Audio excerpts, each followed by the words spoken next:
get it out of the way. We met on the internet, September 2020. Was it September or was it August? I think it was the last day of August. August, September. We the met last in day of person August in September. Was the fateful sure. day that she swiped But- right on me. And I said yes.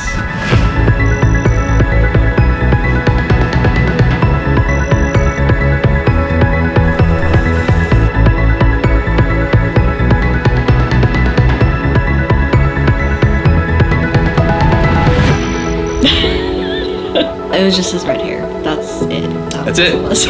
Thank you. And scene. I want red-haired children. That's it. No, it was really how intentional he was just right from the get-go. The first day we met, neither of us knew like our full background. Basically, the only thing we had talked about at that point was dogs and Taylor Swift. And I was like, "Oh, I have a dog. Come meet this dog." And he was like, "Oh, she's psycho." Yeah. But then we like started learning that our background was very similar. That kind of what connected us a lot and kept us talking to each other. And it's not every day that people sit down for 3 hours upon first meetup on a couch and talk about a lot of deeper important stuff with a stranger essentially.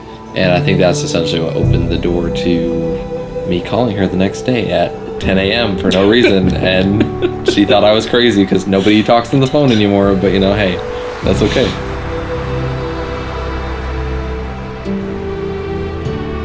There were some things that I wasn't ready to open up about, like specifically my cancer, and he kind of got me to open up more about it and was really receiving of it.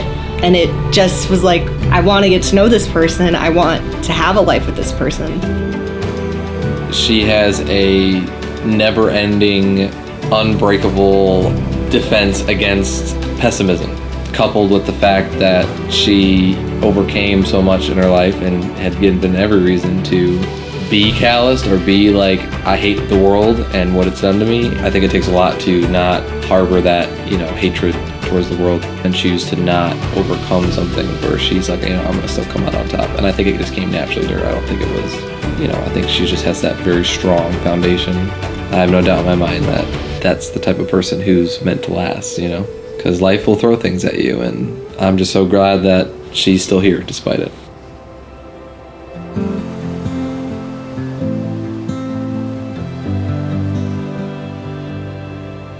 Parker, you are my sun, my moon, and all my stars. Who would have guessed we'd be where we are today? I'm so glad I invited you over when I was dog sitting that September day, even if you may have thought I was crazy. Thanks for calling me on the phone the next morning, even though I thought you were crazy for that. I had a friend tell me something after a boy ghosted me when I told him I was a cancer survivor. She said, "One day you'll meet someone who sees you as a total badass for being a cancer survivor. Hold out for them. Someone will appreciate you for all of you." And you do just that. I remember when you found out I'd had cancer. You used those exact words, and I had a flashback to the conversation I'd had with my friend. We were texting so you couldn't see me, but I just started crying. I had been so scared to tell you, so worried you'd get scared and run. But in that moment, I knew you were the one I'd spend the rest of my life with, because you accepted all of me, however imperfect I am. I knew that you would be there for me no matter what, and you have been. You have been so patient with me, and you love me wholeheartedly. I promise to stand by your side no matter what comes our way. To be happy when you're happy, mourn when you're mourning, laugh when you're laughing. I promise to always support you in the things you love, even if they change so quickly. Just try not to spend thousands of dollars every time you start a new hobby. I hope I can be your calm when your brain is racing, just like you are to me. You comfort and encourage me to be a better me every day. I promise to be the best me for not just you, but for us, for our future. I promise to grow with you every day for decades to come. I love you forever.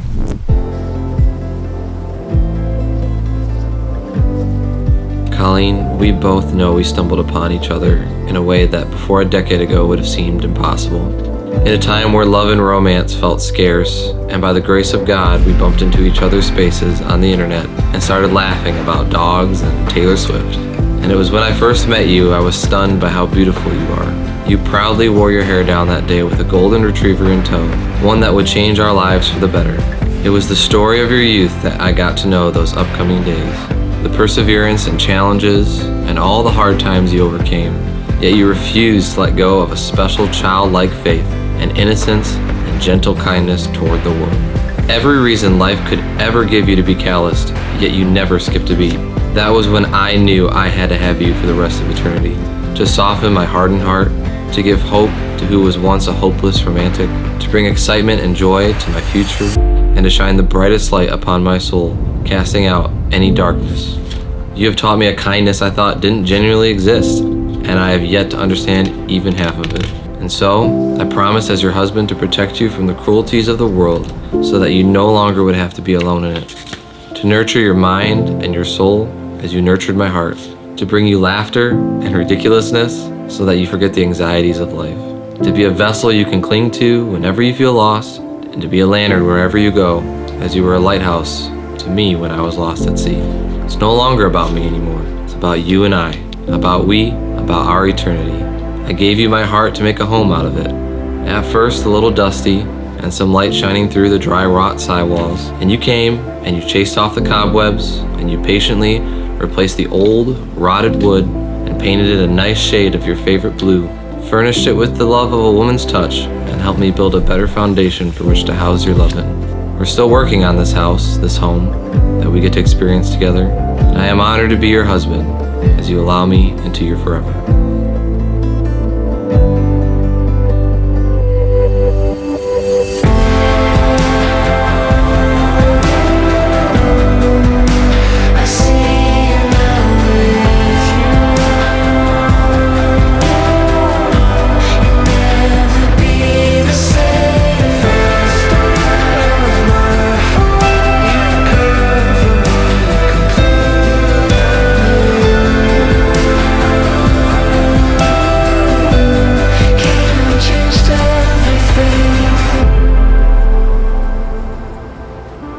I'm just looking forward to like the spontaneity in our relationship, planning trips together, also starting a family one day, eventually, just exploring the world together and being able to enjoy it with each other.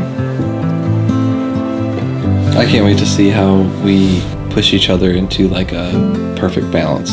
Throughout a relationship, you learn who's, way on this end of the spectrum and who's way over here, and how do you meet, in the middle. I feel like that's kind of almost like a metaphor of like two become one. It's never about, hey, you need to come here to where I am, or hey, I need to go to where you are. It's how do we come towards each other.